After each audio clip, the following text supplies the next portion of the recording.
तो बिना सिलबट्टे के और बिना चॉपर के आज आपके साथ शेयर करूंगी मैं रेशेदार शामी कबाब की रेसिपी। ये बिल्कुल ओरिजिनल शामी कबाब की रेसिपी है जिसमें आपको ढेरों ढेर रेशा मिलेगा और बिना किसी ख़ास मेहनत के बिल्कुल सिलबट्टे के शामी कबाब वाला जायका आपको इंशाल्लाह मिल जाएगा।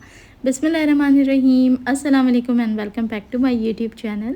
मैं हूं सिद्रा और आज आपको मैं सही रेशों के साथ शामी कबाब बनाना सिखाऊंगी जिसमें बिना सिलबट्टे के ओरिजिनल शामी कबाब वाला रेशा आएगा। तो इसके लिए हमें चाहिए सबसे पहले 250 ग्राम की जितनी चने की दाल, और चने की दाल को हमने पानी में अच्छे तरीके से कम आधा घंटा नहीं तो 2 से 3 घंटे के लिए तो लाजमी इसको भिगोना है। अब गोश्त की बात कर लेते हैं। रेशा अगर चाहिए तो शामी कबाब के लिए सबसे पहले आपने रूखा गोश्त इस्तेमाल करना है और इस तरीके से आपने थोड़े बड़े पीसेस रखवाने हैं। ये बीफ है मेरे पास और लगभग ये है 700 ग्राम के जितना गोश्त। और गोश्त को अच्छे से वॉश करके आपने प्रेशर कुकर के अंदर ऐड करना है। साथ ही जो हमने चने की दाल भिगोई हुई थी अब उसको भीगे हुए ऑलमोस्ट 1 घंटा हो चुका है, तो गोश्त के साथ ही हमने दाल भी ऐड कर दी है। अब 1 से 1.5 टेबल स्पून के जितना भर के आपने ऐड करना है अदरक लहसुन का पेस्ट। मैंने फ्रेश कुटा हुआ इस्तेमाल किया है और यहाँ से जो चीज़ें ऐड करूँगी ना मैं वो थोड़ी सी बाकियों से डिफरेंट हो सकती हैं। सिर्फ 1 लौंग, 2 तेज़पत्ता और 1 अदद मैंने बादियान का फूल ऐड किया है। मसालों में मैं ऐड करती हूँ नमक 1 टेबल स्पून, हल्का सा 1 टेबल स्पून लाल मिर्च पाउडर, आधा चम्मच हल्दी, 1 टेबल स्पून सफ़ेद ज़ीरा और 1.5 टेबल स्पून के जितना धनिया पाउडर। अच्छा, ये वो मेन मसाला है जो मैं हमेशा अपने शामी कबाबों में ऐड करती हूँ और बहुत ही बेहतरीन फ्लेवर आता है। ये है चिकन टिक्का मसाला, तो 2 टेबल स्पून इसको भी मैंने शामिल कर दिया है। मार्केट का रेडीमेड टिक्का मसाला है, इजीली आपको कहीं से भी मिल जाता है, किसी भी ब्रांड का ले लें। 2 टेबल स्पून शामिल कर दें और साथ ही इसमें ऐड कर दें 1 मीडियम साइज़ का प्याज स्लाइस करके। अब 2 से 3 ग्लास के जितना आपने पानी ऐड कर लेना है और अब हम इसको प्रेशर कुक करेंगे कम से कम 25 से 30 मिनट। देखिए आमतौर पे जो बीफ है ना वो 20 मिनट में गल जाता है, लेकिन इसको हमने क्योंकि मैश करना है तो मैं रिकमेंड करूँगी कि 30 मिनट यानी आधा घंटा आप इसे ईज़िली प्रेशर कुक कर लें ताकि ये बिल्कुल ही सॉफ्ट हो जाए। तो यहाँ देखें प्रेशर कुक तो मैंने 30 मिनट्स में कर लिया था, लेकिन जब मैंने प्रेशर कुकर खोला तो इसमें थोड़ा सा पानी था जिसे आंच को तेज़ करके मैंने बिल्कुल एवापरेट कर लिया और इसी में दाल देखें कितने अच्छे तरीके से गल गई है कि बिल्कुल पेस्ट बन चुकी है। गोश्त को भी हम देख लेंगे कि गोश्त भी बहुत अच्छे तरीके से गल चुका है। अब इस पॉइंट पर आपने क्या करना है कि इसमें से ये जो तेज़ पत्ता है और जो खड़ा गरम मसाला यानी कि 1 लौंग और हमने जो सौंफ का फूल यानी कि बादियान का फूल ऐड किया था उसको भी हमने इसी तरीके से निकाल देना है। अब ना ही तो चॉपर का इस्तेमाल करना है और ना ही सिलबट्टे पे घंटों मेहनत करनी है। ये है मदानी जो कि सभी के घरों में इजीली अवेलेबल होती है। अभी मैंने प्रेशर कुकर का चूल्हा बंद किया था और उसके बाद जब खोला तो जितना एक्स्ट्रा पानी था उसे एवापरेट कराने के बाद ये मटेरियल रेडी था। तो ये गरम गरम में ही काम करना है आपने और मदानी की मदद से अच्छे तरीके से आपने इसको इस तरीके से ना कूटना शुरू कर देना है। यकीन करें ये प्रोसेस सिर्फ़ और सिर्फ 3 से 4 मिनट आपने करना है और आपका जो गोश्त है वो रेशा रेशा हो जाएगा खुद ही, और दाल जो कि ऑटोमेटिकली पहले से ही सारी पेस्ट बन चुकी थी वो गोश्त के साथ मिक्स होकर बिल्कुल अच्छे तरीके का शामी कबाब का मटेरियल बना देगी। अभी देखें ये क्योंकि गरम गरम है इसलिए दाल हल्की सी ढीली ढीली सी है।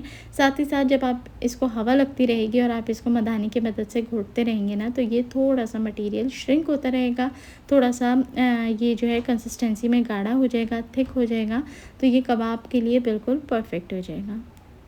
तो इस रेशो से इस तरीके से अगर आप शामी कबाब बनाते हैं तो 110% आपको रेशेदार वही शामी कबाब मिलेंगे जो बचपन से हम सबकी नानियाँ, दादियाँ, अम्मियाँ जो सिलबट्टे पे बना बना के मेहनत से बेहतरीन शामी कबाब तैयार करती हैं। ये उसका समझे एक मॉडर्न और शॉर्टकट तरीका है। तो बस आप इस बात का यकीन रखें कि इस काम में आपको हार्डली 3 से 4 मिनट लगने हैं और ये हो जाएगा आराम से। इस पे ज़्यादा मेहनत नहीं लगेगी क्योंकि गरम गरम होता है ना तो फटाफट से रेशा भी होता चला जाता है, मिक्सिंग भी होती चली जाती है। अब देखें ये काफ़ी हद तक अपनी शक्ल पे आता चला जा रहा है और अभी मैंने सिर्फ इसको घोटनी की मदद से कूटा है। मैं आपको चेक करा दूं कि अभी ही माशाल्लाह आप देखें इसमें रेशा जो है यहीं से विजिबल है। अच्छा, मसालों का भी मैं आपको बता दूं कि कुछ टाइम पहले भी मैंने आपके साथ शामी कबाब की रेसिपी शेयर की थी, तो उसमें बहुत सारे लोगों के बहुत सारे कमेंट थे कि हम ये मसाला नहीं डालते, ये नहीं डलता, हम इस तरीके से बनाते हैं।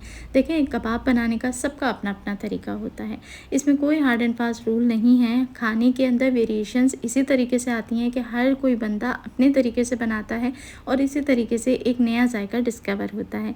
तो मैं इसके अंदर हल्दी भी ऐड करती हूँ और टिक्का मसाला भी ऐड करती हूँ, लेकिन बनते शामी कबाब ही हैं और बहुत ज़्यादा टेस्टी बनते हैं। शक्ल और लुक जो है ना वो हर चीज़ बता देती है। तो आप खुद इंशाल्लाह इसकी शक्ल देख के खुद ही रियलाइज़ करेंगे कि ये कबाब बहुत टेस्टी बने, और अगर आप इंशाल्लाह इसको ट्राई करते हैं तो आपको जायका भी इसका बहुत पसंद आएगा। तो बस इस तरीके से मैंने इसको कूटा, और जब ये थोड़ा ठंडा हो गया तो फिर मैंने इसको अच्छे तरीके से समेट के एक खुली परात में निकाल लिया। अब बाइंडिंग के लिए इसमें जो चीज़ें ऐड करते हैं हम, उसमें जाएगा 1 अदद अंडा, और मुट्ठी भर मैंने ले लिया था फ्रेश पुदीना। उसे अच्छे तरीके से वॉश करके बिल्कुल बारीक बारीक काट लें और साथ ही वो शामिल कर दें।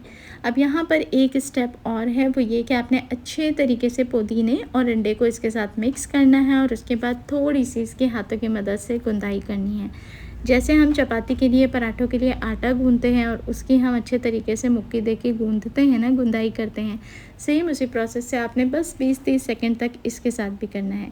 उससे क्या होता है कि इसके अंदर एक लोच आ जाएगी, एक लचक आ जाएगी, और शामी कबाब का जो रेशा है ना वो एक एक धागा आपको अलग अलग विजिबल होगा। तो पहले अंडे को अच्छे तरीके से मिक्स कर लीजिए और उसके बाद थोड़ा थोड़ा इसको मिक्स कर लें। तो ये शामी कबाब हमेशा मैं इसी तरीके से बनाती हूँ। बहुत ज़्यादा टाइम भी बचता है और मेहनत भी बचती है, और फटाफट से शामी कबाब रेडी हो जाते हैं, पता भी नहीं चलता। वरना इसको बनाना अक्सर लोगों को एक हेडेक लगता है कि बहुत लंबा प्रोसेस है, लेकिन यकीन करें बिना मेहनत के झटपट से इस तरीके से ही तैयार हो जाते हैं। तो ट्राई करना शर्त है, एक बार आप इसको ट्राई लाजमी करें। अच्छे तरीके से इसे मिक्स करा, थोड़ा सा गूंदा और उसके बाद छोड़ दिया काउंटर पे, ताकि ये अच्छे तरीके से ठंडा हो जाए। ठंडा हो जाए तो फिर आप मुनासिब साइज़ की इसकी टिक्कियाँ बनाने के बाद आपने क्या करना है, छोटा सा कोफ्ते का मटेरियल लेके उसको हाथों में प्रेस करना है, और इस तरीके से हथेली या काउंटर पे रख के घुमाएंगे ना, तो इसकी शेप बिल्कुल प्रॉपर और परफेक्ट बन जाएगी। जो एक टिपिकल शामी कबाब की शेप होती है, साइज़ आप अपने हिसाब से छोटा बड़ा कर सकते हैं। तो जितने मुझे अभी तलने थे उतने मैंने रेडी कर लिए हैं, और ये देखें इतने सारे कबाब बनने के बावजूद अभी आधे से ज़्यादा मटेरियल मेरे पास बाकी है, जिसके कबाब बना के मैं इंशाल्लाह फ्रीज़ करूँगी। फ्राई करने की भी एक टेक्निक होती है। लास्ट टाइम जब मैंने आपके साथ शामी कबाब की रेसिपी शेयर की थी, तो मैंने जाली कबाब बना के रेडी किए थे, जैसे बेकरियों पे जालीदार शामी कबाब बनते हैं। तो उसको हमने अंडे को अच्छे तरीके से फेंटने के बाद उसके साथ डीप फ्राई किया था, ताकि उसमें जाल बन सके। और ये मैं सादे वाले शामी कबाब बना के रेडी करी हूँ, तो अंडा तो ऑलरेडी इसके अंदर मौजूद है, बस हमने ऑयल तवे पर ऐड करना है मीडियम क्वान्टिटी में, अच्छे से उसको गर्म करना है, और फिर शामी कबाबों को 1 बाय 1 ऐड करते जाना है। तो एक तरफ से सिर्फ आपने 1 से 1.5 मिनट ही पकाना है, और उसके बाद जो शामी कबाब हैं वो खूबसूरत सा गोल्डन कलर ले लेते हैं। फिर आपने इसकी साइड को फ्लिप कर देना है। दोनों तरफ से आपने इसको लो मीडियम हीट के ऊपर अच्छा सा क्रिस्पी होने तक, खुशबूदार और गोल्डन कलर पकड़ने तक ही फ्राई करना है। बहुत ज़्यादा तेज़ आंच पे या बहुत देर तक फ्राई ना करें, वरना फिर इसका जो रंग है वो डार्क हो जाता है, काला पड़ जाता है, और इसकी जो बाहर की क्रिस्पी लेयर है वो जल जाती है। तो बहुत ही आसान, रेशेदार, लजीज तरीन शामी कबाब तैयार हैं। जब भी आपका मूड हो कुछ अच्छा, मज़ेदार और शॉर्टकट में खाना तैयार करने का, तो इस रेसिपी को आप बना सकते हैं और बना के फ्रीज़ भी कर सकते हैं। बच्चों के टिफ़िन बॉक्स में शाम में भूख लगे तो सैंडविच बनाने के लिए, रोल बनाने के लिए बेस्ट रेसिपी है। तो ज़रूर ट्राई करें, उम्मीद है आपको अच्छी लगी होगी। ऐसा है तो वीडियो को लाइक करके आपने शेयर ज़रूर करना है, और चैनल पर नए हैं तो सब्सक्राइब करें। देखने वाले सभी लोगों का बेहद शुक्रिया।